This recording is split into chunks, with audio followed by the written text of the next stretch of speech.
I am a 20-year-old college student, and I've been with my girlfriend Olivia, who is also 20, for a year now. I really do love her. She's amazing, and I care a lot about her. Our only real problem is cultural differences, since we had completely different upbringings, and she has a lot more money than I grew up with, as well as us coming from two totally different cultures. This makes it hard to connect on some things. I'm Pakistani, and she's a small-town Caucasian Canadian, so I feel like sometimes we can't fully bridge the gap that this causes, especially since my family is super intolerant, so I can't really introduce her to them. They don't know I like girls. This has been a pretty serious problem for us repeatedly, not because she's dismissive or anything, but just because I feel like I can't properly connect with her since she doesn't understand so many things about my upbringing and also the lifestyle I've lived since she grew up in Canada. It's difficult since she hasn't done anything wrong. I just can't speak to her in the language I speak best, and I feel like we're missing an important part of our relationship because of all that. About 3 years ago, I dated another Pakistani girl, Nargis, for about a year and a half. She was my cousin's cousin, not related to me, and was staying in Canada for 2 years with relatives to finish high school while her mom was ill. We had serious feelings for each other at the time, and we connected very strongly, but in the end, she had to return to Pakistan, and we didn't do long distance since we knew the chances of us seeing each other again were very low. It's very expensive to travel between the two countries. It was hard when it happened, and we broke up on good terms, but we lost touch a few months afterward. However, I'm home for college and just heard that Nargis is in the United States, staying with my uncle to visit family that is also there for a couple of weeks. My parents have planned a trip to visit them, and I'm expected to come along. They don't know about our relationship. Now, the thing is, I really do love Olivia. She means a lot to me, and I would never hurt her. But I also find myself really excited to see Nargis. It feels to me like I'm betraying Olivia by being so excited to see Nargis, since I really am feeling butterflies about seeing her again. I've told Olivia about the whole situation, and she feels a little uncomfortable with it, but understands I don't really have much of a choice in going. I don't know if what I'm doing is wrong, since I feel really guilty about feeling this way about seeing my ex again and staying with her and her family for a week. Also, the problems Olivia and I have, Nargis and I didn't, since we came from the same culture and the same sort of socioeconomic class, and that makes me nervous about my feelings. I know I would never cheat on Olivia or do anything to hurt her, but I'm just not too sure what to do. I'm not sure how to act around Nargis since I'm not in contact with her and haven't spoken to her in years, so I don't know what she's feeling. I'm also not sure if my feelings on this are appropriate or if what I'm feeling is okay. I want to be able to bridge the gap Olivia and I have in our problems when I feel like she doesn't fully understand me or my life because we're so different, and I'm not sure how to do that, especially with it seeming like Nargis is coming back into my life, although briefly. Any advice would be appreciated for any of these problems. I'm also just sort of venting. Now, for a few comments before the update. Comment 1. I'm afraid I don't know how to turn your girlfriend into a person who understands your culture or your family dynamics on the same level as a person who grew up in it. I think you'll either have to find a way to be content without that type of understanding in a partner, or admit that this relationship just isn't the right fit for you. Comment 2. Do you have any tips on how I can work on that contentment? We watch Desi movies together, and I have introduced her to some music I like and taught her some Urdu words, but at the very base, there is a fundamental bridge between us regarding how we think. I don't want it to be a problem, but I don't know how to fix it. Now, for the update. I'm back with the latest update, and it's a wild ride. So, it's been a month since my last post, and I've met up with Nargis at my uncle's place for a family dinner. Yeah, that's right. My beautiful girlfriend, Olivia, and I were still together, but I was so anxious about how she would handle Nargis being back in my life. Like, I was basically a walking anxiety attack. My family was all pumped to see Nargis, so they planned this big dinner at my uncle's house. Seriously, my family goes all out for a good home-cooked meal. Olivia, bless her heart, decided to come along, wanting to support me even though I could tell she was super uneasy about the whole thing.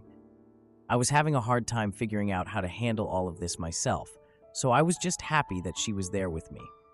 The atmosphere around the dinner table was so awkward and uncomfortable, I could practically cut it with a knife. I noticed Olivia's discomfort immediately, like she was trying to be a trooper but was clearly struggling. Then, boom, Nargis walks in, and my heart starts racing seeing her again after all these years. It's like, why is this happening to me?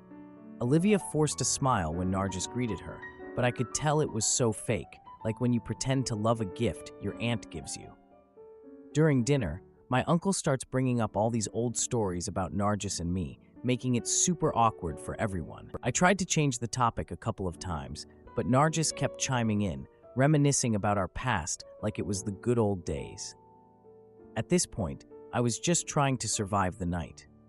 Olivia excused herself to the kitchen, saying she needed to help my aunt with dessert, and I followed her, totally worried. She was visibly upset, saying she felt like an outsider, and I was just like, what can I do?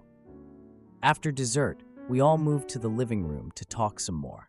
Then, Nargis suggested a game that involved sharing secrets, and I thought Olivia was going to blow a gasket. I could see her struggling to keep it together as Nargis started flirting with me during the game. My family was laughing at Nargis's jokes, completely unaware of the storm brewing.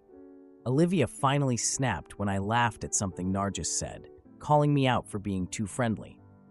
I tried to defend myself, saying it was just a joke, but she stormed out of the room like a scene from a bad movie. I rushed after her, and my mom tried to intervene, saying it was just a game, but I was like, no. I ended up in the hallway with Olivia, who was furious and hurt, saying she felt disrespected.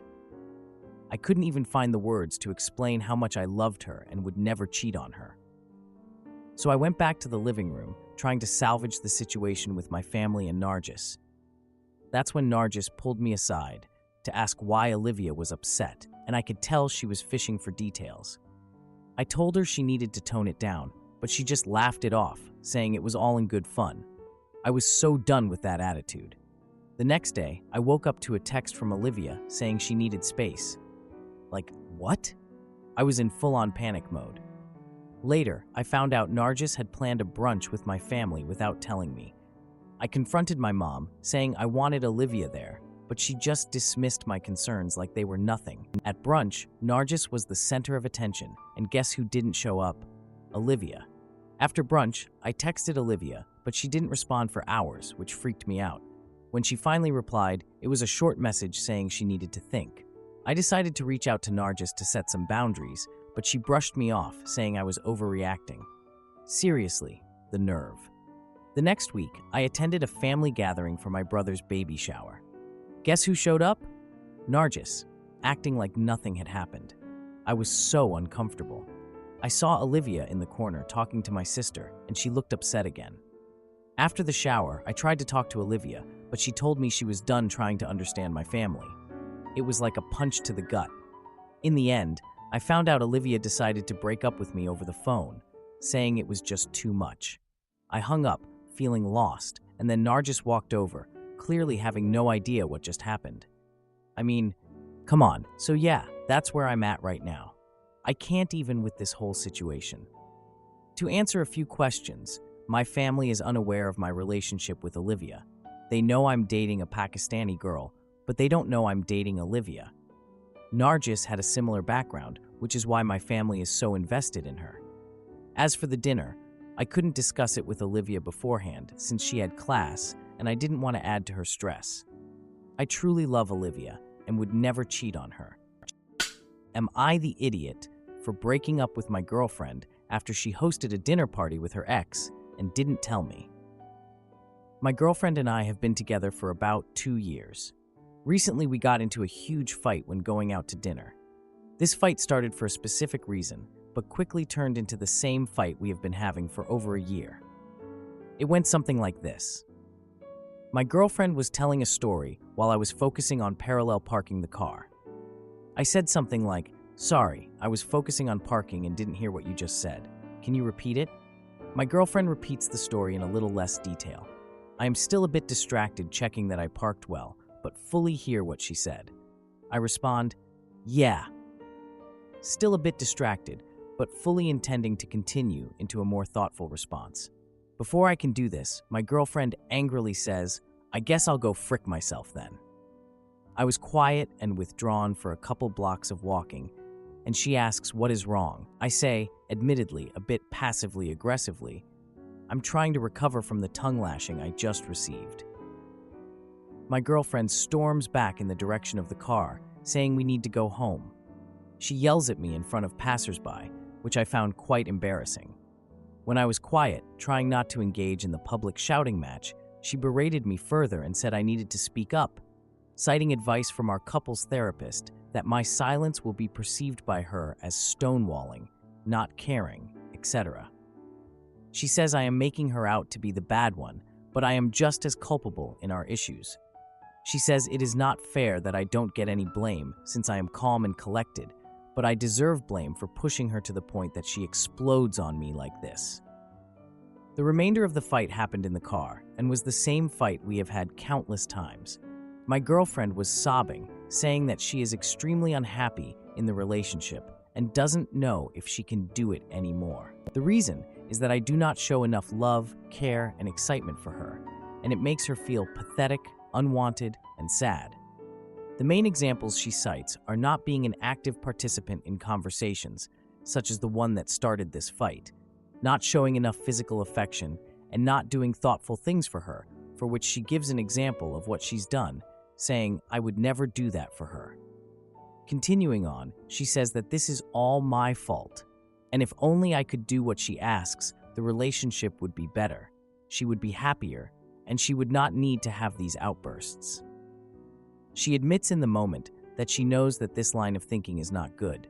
She's learned as much in therapy, but she still can't help but believe it is true in our case. She calms down rather quickly and wants to continue with our night. I am still reeling from this fight, but agree to table it and have dinner. After dinner, she jokes, "Can you believe I was having a complete meltdown an hour ago? Haha, sorry about that." The latter part above has played out more times than I can count. A fight started over a specific issue quickly turns into her sobbing, telling me she is unhappy in the relationship and naming all the reasons that it is my fault that she feels this way. After the fight, she will apologize. There will always be a reason given why she exploded. Maybe she was hungry, tired, anxious, on her period, withdrawing from nicotine, had a bad day at work, etc. Things will get better for days to weeks. I will at first be trying to work on the issues she cited, but as things get better, I will get complacent until the next outburst. We have been in couples therapy for over a year, and things have gotten better. We communicate better than we did, and are able to work through issues where these fights may have happened in the past. My girlfriend and I are also both in individual therapy to work on our own issues. But these episodes still continue, and I'm left wondering if I can deal with this for the rest of my life. To add, I began reading about emotional abuse, but I worry I am just self-diagnosing in a way to paint myself as a victim, give myself an easy out of the relationship, or make her out to be a bad person. The signs of abuse that resonated with me are saying everything is my fault, mood swings or unexpected outbursts, embarrassing me in front of others, making me doubt myself, threatening to break up, and blaming me for her own actions. Now, for a few comments before the update. Well, actually, this post didn't have any comments. Now, for the update, I'm feeling a bit better, but I'm still a mess. I posted a few months ago about how my girlfriend and I were constantly fighting. She would get mad over the smallest things and then apologize and say she was just hungry or stressed. This has been our cycle for years. I was so fed up, and I didn't know if I could do this anymore. Well, a few weeks after that post, Olivia texted me and asked to meet at a diner, the same diner where we had our first date. I was feeling a bit nostalgic, but mostly just anxious to see her. When I got there, she looked tense. She started talking about how overwhelmed she felt at work and how her family was stressing her out. I was relieved she wasn't yelling at me. But then she started talking about us. She accused me of not taking her seriously when she expressed her concerns. I tried to explain my side, but she cut me off and started raising her voice. Other people in the diner started staring, and I felt so embarrassed. I suggested we take a walk outside to talk. While we were walking, she told me she had been seeing a therapist on her own, which I didn't even know about. She said her therapist had recommended she take a step back and reflect on our relationship. The next day, I got a message from a mutual friend asking if I was okay. Apparently, Olivia had posted something on social media about feeling trapped in her relationship. I was so confused, and I decided to ask her about it later that day. During dinner, I brought up the post casually, but she just dismissed it and said she was venting. I pressed her about it, and she got frustrated and said I was suffocating her. I felt so cornered, so I stood up and walked out, leaving my dinner on the table. The next morning, my sister called and said she had run into Olivia at the grocery store. She mentioned that Olivia was grocery shopping for a big dinner party with some friends. I got really curious and asked my sister who the friends were, but she said Olivia hadn't mentioned it. I decided to do some digging and checked Olivia's social media again. I saw a post from her tagging a bunch of friends, including her ex-boyfriend, about a dinner party she was hosting for close friends. I was furious. I confronted Olivia about it later that night and asked her why she hadn't mentioned her ex. She brushed it off and said it was just a friendly gathering. This past weekend, I went to a family gathering for my cousin's birthday. While I was there, I overheard two family members talking about Olivia's dinner party and how her ex was there. One of them mentioned how shocked they were that Olivia would invite him. I couldn't take it anymore. I texted Olivia right then and asked her about the dinner party. She responded that I was overreacting and being controlling. I was so mad that I decided to show up at the dinner party uninvited. When I got there, I saw her and her ex in the kitchen, and I just stood there with my arms crossed. She looked over and her smile faded when she saw me. Instead of making a scene, I just turned around and walked out. When I got home, I packed a bag and decided to stay at my sister's for a few days. Before I left, I sent Olivia a text saying our relationship was over and that I needed some time alone. The next day, my sister called and was shocked by what had happened. I think Olivia was caught off guard by the breakup, and I'm hoping it makes her think. I feel like a weight has been lifted off my shoulders, and I know there's no going back now. Edit, I appreciate the support. To clarify, I don't know if the dinner party was a big deal, but it felt shady to me. Olivia and I had talked about her ex before, and she assured me they weren't friends anymore. She mentioned he had reached out to her a few times, but she ignored him. I guess seeing them together made me doubt her. I didn't want to hurt her, but I felt like I had no choice. My sister has been supportive, but she's also worried about Olivia. Am I the idiot for suggesting a break to my fiancé who blames me for our boring life? My fiancé and I have been together for 2 years, 1 year of a long-distance relationship, and now 1 year living together in our small apartment. He loved the country we live in, but lately he blames me for not having fun and thinks that I should come up with fun things to do.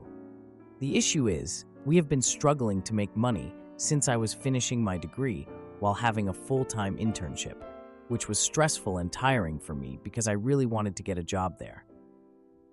I just heard this week that I am going to work there soon, but that aside. So I have been telling him that I am not feeling like myself and asking if he could understand until I was done with my degree, which is now, as I have less energy to do things. He works night shifts until the morning, which is also tiring and boring for him. But next month, he will have a fun new job during the daytime, which he is excited about. We game a lot and watch series, and while I understand that is not quality time, we would like to do fun things. But every time he says we don't have money, so we can't. Half a month ago, the sudden shift started. He told me that he feels far from where he wanted to be in his life right now, and it is difficult for him to see the light at the end of the tunnel. He doesn't know how much longer he can keep dragging himself week to week, waiting for life to begin again.